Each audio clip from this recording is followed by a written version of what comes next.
Now, I'd like to amend that just a little bit. I really would. I believe that basically, but personally, this is a personal opinion, I'm not taking this from Scripture. I would rather live as a Christian than die as a lost person, even if there's no resurrection. Personally, I thank God for the life that He has given me. And to be able to not worry about all of the things as a lost person I worried about.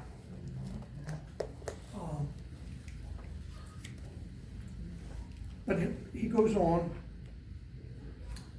and talks about the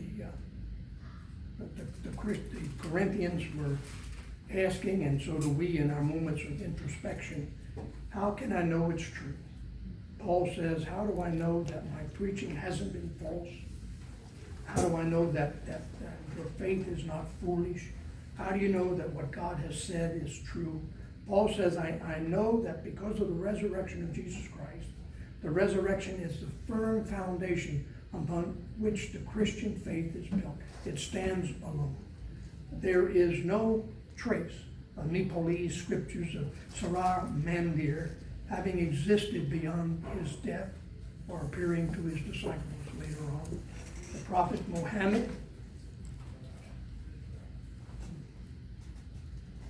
Muhammad died in 632 AD in Medina, Saudi Arabia, and there in his tomb, what remains of his body, if anything, today regularly visited by millions of devout Muslims, but he's in a grave.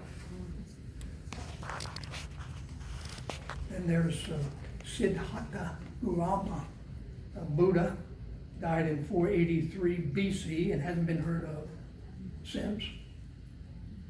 You can also find Scientology founder L. Ron Hubbard, Christian Science, and Mary Baker Eddy.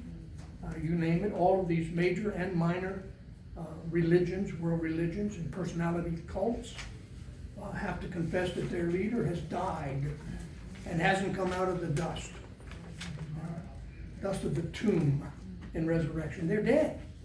They're gone. They are all of them dead and rotting in the grave because they may have conquered the hearts and minds of millions of people, and there are cults all over the place.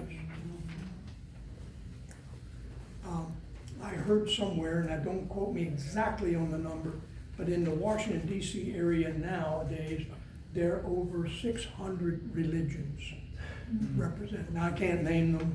I can't prove that figure, but it's scary. So, they're all dead and rotting in the grave because they may have conquered the hearts and minds of millions of people, but they couldn't conquer death. We have a Savior. We have a Savior who lives. Amen. So back to those early questions, is God available to me? How do I handle death? I think we can say God is available. He is a resurrected Lord. Amen. And He is available to us, and we can handle death. Yeah. Now I'm going to tell you, and again I'm going to be transparent with you. I'm not afraid to die. I just don't want to go on the first bus. Yeah, it's already gone. Yeah, I think you're right. God says it's already gone. I think you missed that one. But you understand what I mean. Heavenly Father, thank you.